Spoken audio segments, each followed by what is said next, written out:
Welcome friends, self अध्ययन पर tally prime में अपने नए चैप्टर की ओर चलते हैं जिसका नाम है import and export data. Basically इस चैप्टर से हम क्या क्या सीखने वाले हैं पहले उसको थोड़ा सा एलोबरेट कर लेते हैं। इंपोर्ट डेटा से हमारा मतलब है कि हमारी फर्म में से हमें कुछ डेटा या सारे डेटा यानी कि लेजर्स, आइटम्स या वाउचर्स को एक दूसरी कंपनी में शिफ्ट करना है।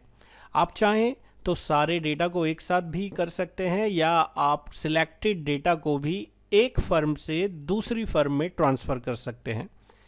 और एक्सपोर्ट डेटा से मतलब हमारा है कि हम अपने इनवॉइसेस को पीडीएफ फॉर्मेट में, एक्सेल फॉर्मेट में या किसी भी डेटा को एक्सेल फॉर्मेट में, पीडीएफ, जेपीजी, एचटीएमएल इस एक्सटेंशंस में एक्सपोर्ट करना चाहते हैं। तो पूरा प्रोसेस हम इजीली समझ पाएंगे, क्योंकि अगर हमें कुछ फर्म में जो हम अगर एक तरीके से हम अपनी कच्चे बिल के लिए कंपनी बनाते हैं, एक पक्के बिल के लिए बनाते हैं, तो पहले हम अपना काम कच्चे बिल में कर रहे हैं और बाद में वो डेटा हम अपनी पक्की फर्म के अंदर ट्रांसफ़र कर रहे हैं। तो हमें दोबारा वर्किंग ना करनी पड़े, उसके लिए ये सबसे अच्छा मेथड्स है और इसके थ्रू हम अपना काम ईजिली और फास्ट तरीके से कर पाएंगे।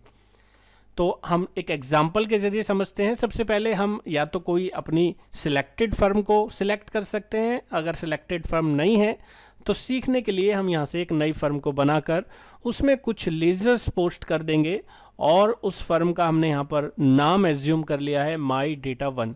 माई डेटा वन फर्म के अंदर हमने कुछ परचेज, सेल्स, कुछ बैंक का अमाउंट डाल दिया है लेजर में और कुछ पार्टी बना ली है, परचेज, सेल्स, आप देखेंगे कपिल एंड बैंक। और इसी डेटा को हम ट्रांसफ़र करना चाहते हैं दूसरी फर्म के अंदर। यहाँ पे हमने कैश का, क्योंकि ऑलरेडी लेजर बना होता है, वहाँ पर 50,000 रुपये ऑल्टर के अंदर पास करा दिया है। साथ ही साथ एक फर्म जो हम बना रहे हैं माई डेटा वन की, हमने उसमें कुछ एग्जाम्पल के लिए वाउचर्स एंट्री भी डाल दी हैं। आप देखें परचेज की एंट्री है, कपिल की एंट्री है, एक कॉन्ट्रा एंट्री हमने पोस्ट की है और एक रिसिप्ट की एंट्री। तो ये एंट्रीज हमने बना ली हैं। उसके बाद हमने क्या करा, हमने चेक किया कि हमारी कितनी कॉन्ट्रा एंट्रीज हैं, कितनी हमारी लेजर्स क्रिएशन है। ये सब हम चेक कर सकते हैं डिस्प्ले मोर रिपोर्ट्स के अंदर जाकर। स्टेटमेंट ऑफ अकाउंट्स में स्टैटिस्टिक्स का ऑप्शन हमें विजिबल होगा, वहाँ से एंटर करने पे ये पूरा चार्ट हमें दिख जाएगा हमारी फर्म का।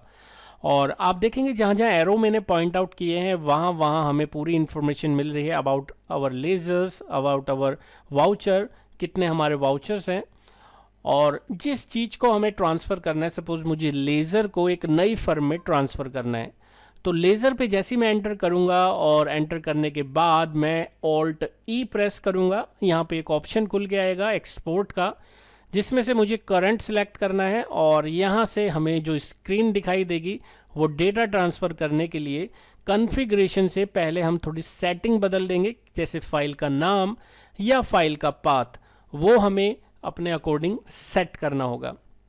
तो डेटा ट्रांसफ़र करने के लिए तो XML ही रहता है, आपको ध्यान रखना है XML रखना है। ड्राइव आपकी लोकल रहेगी और फोल्डर पाथ आप D ड्राइव, E ड्राइव, जहाँ भी अपने डेटा को रखना चाहें वहाँ रख सकते हैं।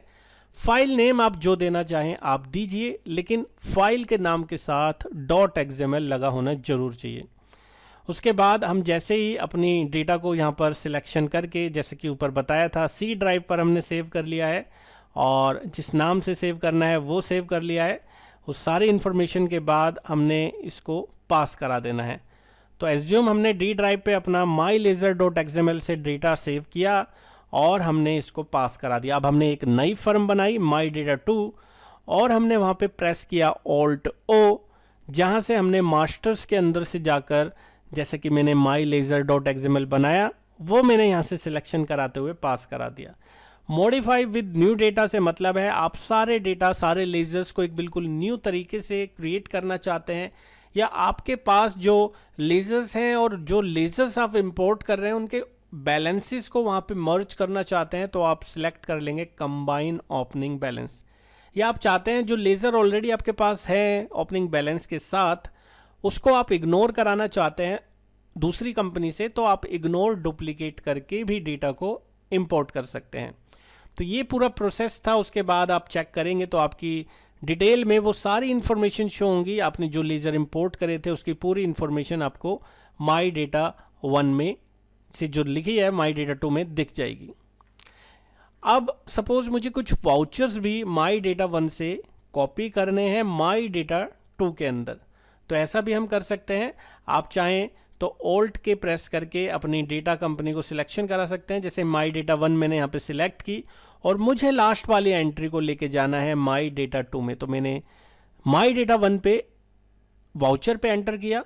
एंटर करने के बाद ऐसा मॉडिफिकेशन मोड खुल के आएगा, वहाँ हमें F3 मतलब सिलेक्शन ऑफ कंपनी में माई डेटा 2 पे आपको एंटर करना है और कंट्रोल ए प्रेस कर देना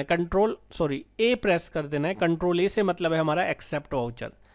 इसका मतलब माई डेटा 2 में मैंने उस वाउचर को एक्सेप्ट करा दिया है और फिर आप एस्केप करके वापस आएंगे, आप चेक करेंगे तो माई डेटा 2 में आपको वो वाउचर दिख जाएगा। तो ये था पूरा प्रोसेस। इसी तरीके से आप अपने वाउचर्स को फिर से कॉपी कर सकते हैं। तो मैं आपको एक बार बता देता हूँ ये प्रैक्टिकली, क्योंकि ये पूरा की पूरा PDF आप वेबसाइट से www.selfadhyan.in से डाउनलोड कर सकते हैं। साथ ही साथ यहाँ पे इसके कुछ प्रैक्टिकल क्वेश्चंस भी मैंने आपको दिए हैं, उनको करने के बाद आपको पूरा प्रोसेस ये समझ आने वाला है। तो ये हमने थोड़ा सा एलोबरेट करा PDF के बारे में। नेक्स्ट वीडियो में हम इसके प्रैक्टिकल एग्जाम्पल को देखने वाले हैं, कैसे हम डेटा ट्रांसफ़र करेंगे, डेटा को इंपोर्ट करेंगे और उसके प्रैक्टिकल क्वेश्चन को सॉल्व करेंगे। तो यहाँ तक की वीडियो में होपफुली आपको पूरा प्रोसेस समझ आ चुका है। एक बार आप वीडियो को और देखेंगे तो पूरा प्रोसेस आप खुद से भी टैली में ट्राई करके कर सकते हैं। आज की वीडियो में इतना ही, मिलते हैं नेक्स्ट वीडियो में।